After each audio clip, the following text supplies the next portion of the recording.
Hi, Paul Hefty here. I want to talk about your risk management plan now, and then we want to review some principles of physical training or sports performance for all athletes. We're talking inclusion of adaptive athlete training. Let's take a look. All right, when we're talking risk management, number one step is safety again, always, and we want to do TRI, examining safety for each of these three areas. First, looking at your facility equipment and doing inspections. I would encourage you to use your coaches and your players as part of it, just as part of the practice preparation, and having a daily checklist.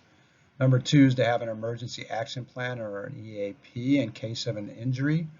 I used to use a field card when we were away from safety help with our athletic training staff so that we had steps on how to do all of that.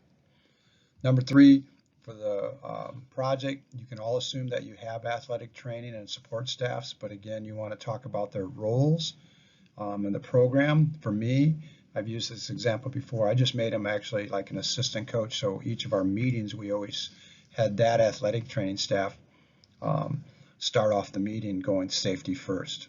Make sure you have contact persons, priority list, and numbers with that, and then real important, you have a follow-up procedure as a leader, not only from a paperwork, but just communication and checking in with athletes that are dealing with injuries.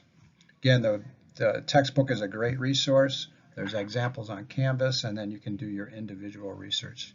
Again, you'll need TRI for each of the 3 points. Another thing to do with risk management is think back to the beginning to those 3 developmental areas of the athlete, physically, psychologically, and socially, so that we can look at adding that into the risk management piece. Again, incorporating use of your athletics trainers, and then your facility equipment inspections and your emergency plans. We did this with NFHS, but again, make sure you talk about head injuries. That's usually a part of every sport. Great resources there. And the treatment, the key here is just removing the athlete from the play.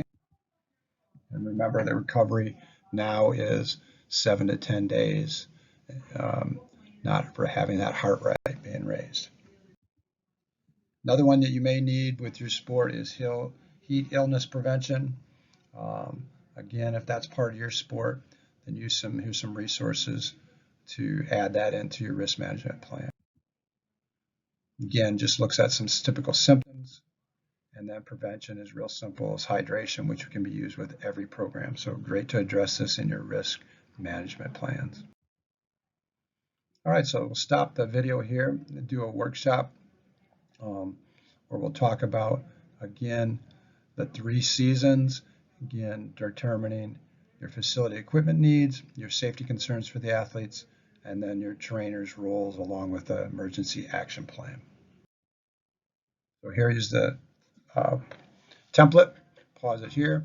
As we've always done, work in reverse. Let's do the illustration, filling in each of the areas. And then we can go back and do for each preseason, in-season, and postseason a thesis statement specific to the needs during that time of the year, and then citing a reference for credibility with each of them. The next thing we want to do when we're talking about risk management is we want to look at adaptive outreach in your sport. And it's a coaching challenge, but it's an awesome experience for everyone involved. So we want to do our homework and research and understand inclusiveness within your sport and your team. There's some great links on Canvas, and there are here some examples right here with Penn State. Rohan Murphy was a grad and was a wrestler, just an incredible story. And then a second one is Kalia Ohai story of vision, which for me hits home.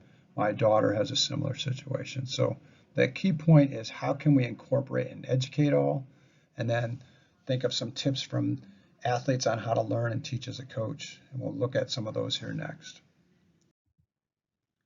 So some great resources for adaptive athletes in action is to know the American with Disabilities Act. All people have the right to participate in athletic teams, and it's our job as leaders and coaches to provide reasonable accommodations for those athletes. What most coaches struggle with, it says here, is just how to do it and how to be successful with it. So what we need to do is do some research on it. Key ingredient is just having a right attitude and a willingness to do it. And just develop an environment where you recognize everyone's abilities.